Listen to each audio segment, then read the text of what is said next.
qu'allez-vous chercher dans ce livre de cuisine? Bonjour Michel, on cherche quelque chose de bon pour l'apéritif. Nos parents ont des invités. Quelque chose de bon, de facile et qui se mange à l'apéritif. J'ai une idée. 2 gougères géantes, qu'en dites-vous?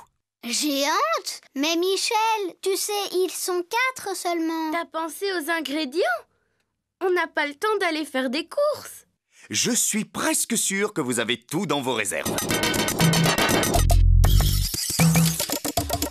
Il nous faut 300 g de farine, 150 g de beurre plus 2 grandes cuillères, 30 centilitres d'eau, 9 œufs en tout, 200 g de gruyère râpée et du sel.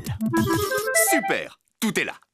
Alors pour commencer, on va verser 30 centilitres d'eau dans la grande casserole. Et on va ajouter le beurre en tranches.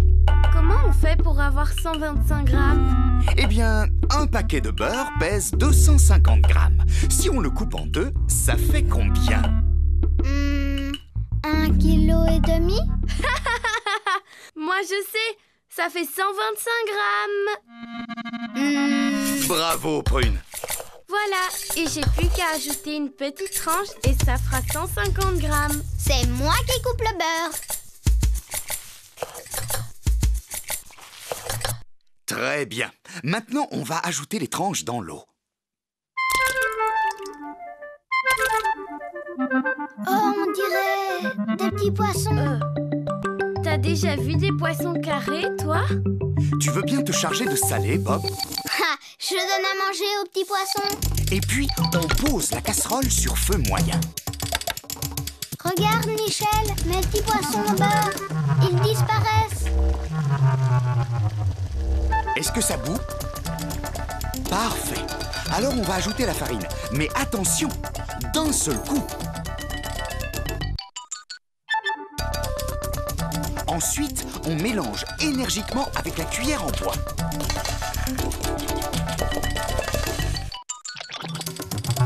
Ah, t'as vu, ça fait une boule de pâte. Oui, c'est exactement ce qu'il faut. Et on va baisser le feu. On mélange sans s'arrêter pendant 4 minutes. C'est très important. C'est maintenant qu'on met les œufs? On y arrive. Mais avant, je vais vous révéler mon petit secret. Le secret, le secret, le secret. Eh bien, le voici. Il faut mettre la boule de pâte dans un grand saladier avant de casser les œufs. Sinon, vous risquez de faire des œufs brouillés avec la chaleur de la casserole. C'est bon, on peut casser 3 œufs. T'es prêt?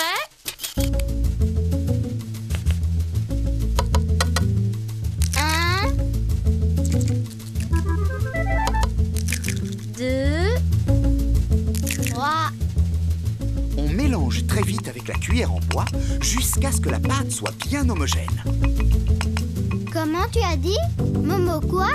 J'ai pas bien compris. Homogène, c'est lorsque la pâte est lisse et onctueuse. Maintenant, on va casser 3 autres œufs. 1, 2, 3. Et à nouveau, on mélange énergiquement. et à nouveau, on va recasser 3 œufs. 1, 2, 3. Voilà, on mélange bien et ensuite on ajoute le fromage râpé. Râpez, râpez le fromage. Ensuite, on va laisser reposer 15 minutes au moins. Et pendant ce temps, on allume le four à 200, 6,5 au thermostat. On n'oublie pas ses gants et on retire la plaque du four. Et là, avec une bonne cuillère à café de beurre, on va beurrer. On peut le faire avec ses doigts ou avec un pinceau. Wow. Prune, je peux le faire avec le pinceau? D'accord, moi je le ferai avec les doigts.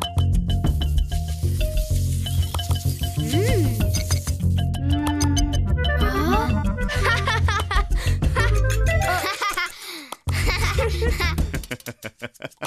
C'est prêt?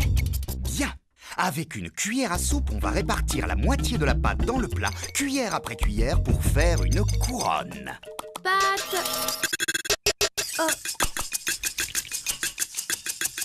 On fera la deuxième gougère plus tard avec le reste de la pâte.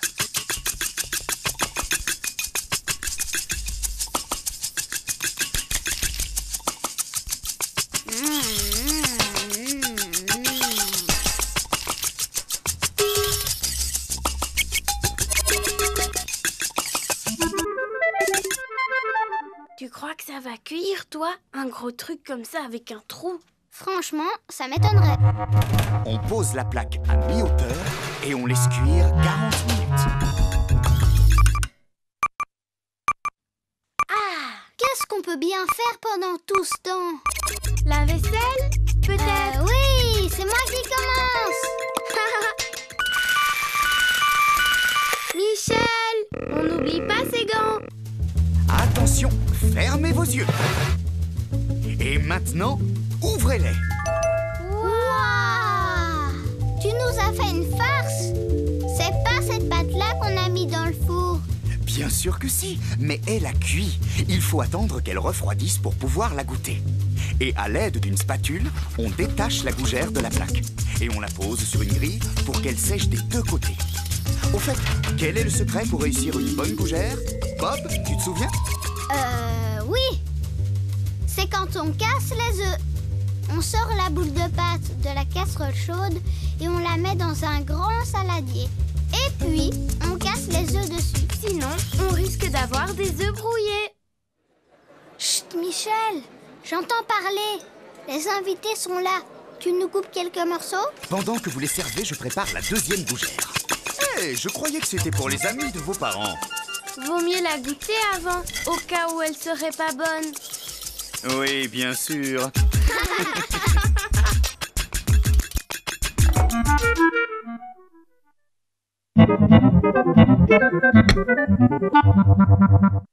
Ah, vous voilà. J'ai cru que vous faisiez la grève. Grève de cuisine? Oh ben ça non alors, c'est trop amusant. Mais c'est difficile de préparer des avocats au crabe si on n'a pas d'avocat. Tu sais quoi? On a frôlé la catastrophe, il n'y en avait plus. Alors on est allés tous les deux en acheter.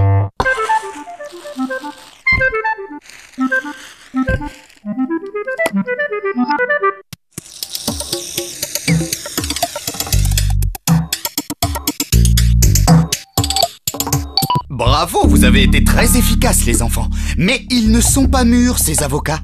Oh!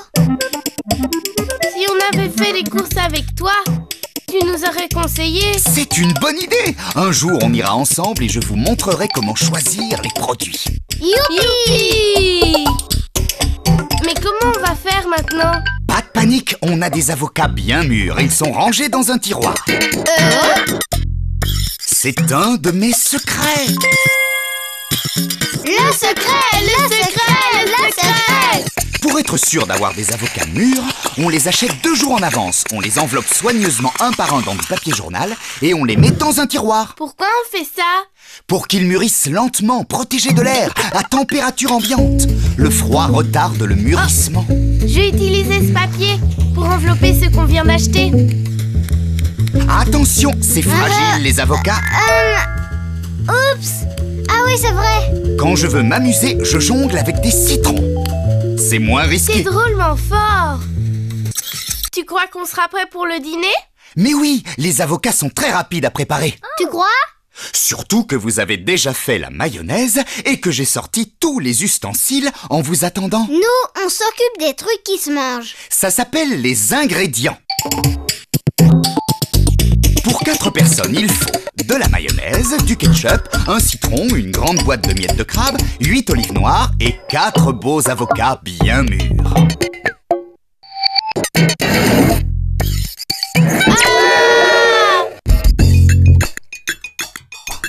Ça va, Prune?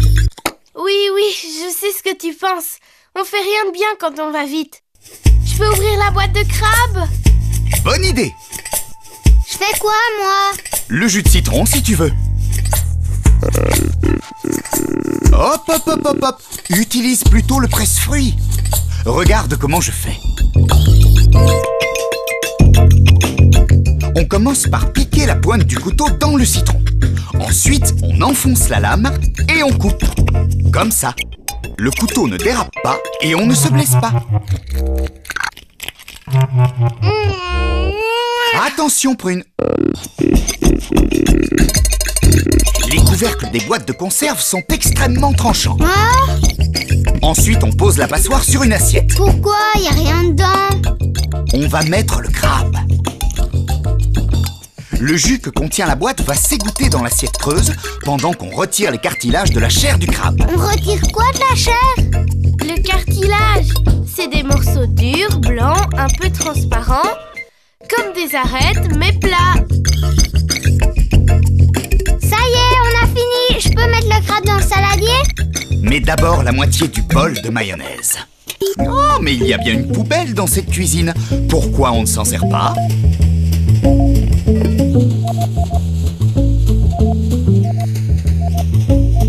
Bien, on ajoute à la mayonnaise 3 cuillères à soupe de ketchup et le jus d'un demi-citron.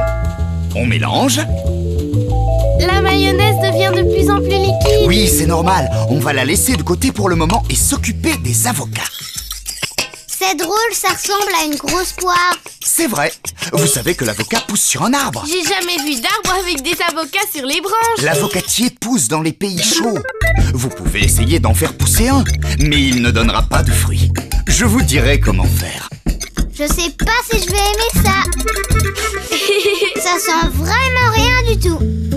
Oui, mais c'est bon. Ça fond dans la bouche comme du beurre, qui aurait une belle couleur vert pâle. Et puis, rappelle-toi ce que disent les parents. Comment tu sais que tu n'aimes pas? Si t'as pas goûté. Nananer. Bien. Est-ce que vous savez pourquoi on ouvre les avocats au dernier moment? Parce qu'on a plein d'autres choses à faire avant. T'as dit que c'était fragile. La couleur de la chair de l'avocat brunit au contact de l'air. Regardez, je l'ai ouvert ce matin. Alors il vaut mieux les préparer juste avant de manger, c'est ça? Oui. Ou bien on fait un tour de magie pour éviter qu'ils brunissent. Tenez, je vous montre. Avec un couteau, on coupe l'avocat en deux dans le sens de la longueur. Et puis, on le prend avec les deux mains et on tourne doucement pour séparer les deux moitiés. Et voilà mon secret. On citronne légèrement la chair de l'avocat. C'est quoi ce truc? Le noyau. Tu y arriveras mieux avec une petite cuillère. On peut le faire germer. Il faut bien le laver et le laisser sécher. Ensuite, on pique 3 cure-dents autour et on le met dans l'eau. Le bourron vers le bas, comme ça. Dans quelques semaines, une racine va apparaître. Alors on le plantera dans la terre.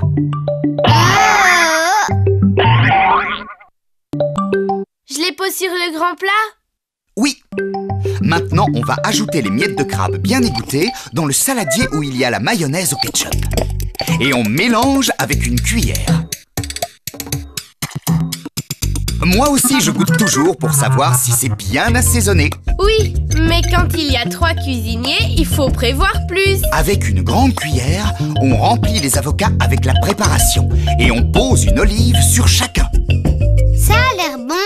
On peut en manger un? On va plutôt manger celui-ci, tu veux? Il n'est pas appétissant, mais ce n'est pas du poison. Enlevez le dessus si vous voulez. Et goûtez-le avec ce qui reste de sauce dans le fond du saladier. Mais avant, Prune, tu peux nous rappeler comment on est sûr d'avoir des avocats bien mûrs? Oui, on les achète 2 jours avant de les manger, on les enveloppe soigneusement dans un papier journal et on les met dans un tiroir. C'est trop bon. Oui, et dans 2 jours on en refait.